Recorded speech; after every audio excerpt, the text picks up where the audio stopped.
Welcome back. We continue our coverage of this winter storm. Sydney Welch is standing by. But let's start with Chief Meteorologist Pete Bouchard. And Pete, right now in Boston, what are we seeing at this point? Well, we have heavy snow in Boston still. You can see that, the darker shading of blue. We have it down through the South Shore to Weymouth to Brockton. This is where we were picking up our snowfall rates of 1 inch per hour, which is pretty intense, and it's tough for the road crews to keep up. This will go on for another hour, but you can already see in the last couple of frames it a little lighten up. And back through Worcester, we're almost to the edge of the storm where the snow is lightening up quite a bit. Nashua's in it. We're still in it through the seacoast, through Gloucester as well, down through the South Shore, the back edge coming through Putnam, Connecticut, into Springfield, Massachusetts as well. And there it is in Ware, all the way to about Sturbridge, where it's letting up as well. And you can see through the course of the night, the intense snow pulls away. That's another way of looking at it, the snowfall rates, how quickly it's accumulating, how quickly it's falling. And by the time we roll into 1 o'clock, 2 o'clock, it's starting to taper off quite a bit here. Lighter snows will carry us into the wee hours of the morning, 4, 5 o'clock, 3, 4, 5 o'clock. And so our amounts will be variable, 3 to 6 generally in the darker shading of blue, 1 to 3 on the South Shore,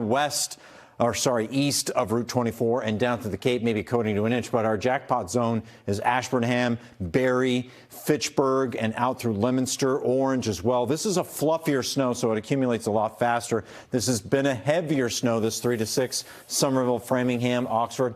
Granted, you look at this and you go, I'm not going to get 6 inches. So what are you talking about? Okay, so maybe your town gets 3. That's why we put the range in there of 3 to 6, and then 1 to 3 on the South Shore and the coating to 1 inch down through Dennis and Wellfleet as well. Sydney is here to talk about the cold, which is moving in very quickly. Oh, yeah. So first we see the snow, we see that mix. And of course, tomorrow morning, it brings in the cold, but that's not the coldest that we're going to see. These temperatures are going to be the coldest so far this season, especially for low temperatures. We're going to see single-digit lows, factoring in the wind. It is going to be very cold out there, so definitely grab that thick jacket. Be ready with all of the gear these next few mornings. By Tuesday and Wednesday morning, we're looking at 9 degrees and 6 degrees for actual temperatures. Then those temperatures make their way back to 17 on Friday, and we're going to call that a warm-up from those single digits that we're going to see through the middle of the week. Factoring in the wind, Tuesday morning, waking up and heading out the door. So this is not tomorrow morning. Tomorrow you can get out and enjoy the snow on the ground without these negative feels-like temperatures. But by Tuesday, we're nearing minus 15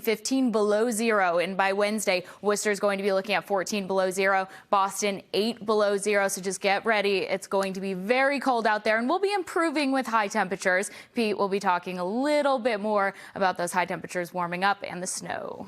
Yeah, it looks like it. Yes, and we're going to bite the bullet here in the next couple of days, though. There's the high temperature. These, again, are air temperatures. Sydney showed you what it's going to feel like, so don't dress for these numbers, but just to give you an idea that the sun is out over the next few days. We will see a few clouds around on Tuesday, and then Wednesday is the super cold day. We start coming out of this by the time we get to Thursday.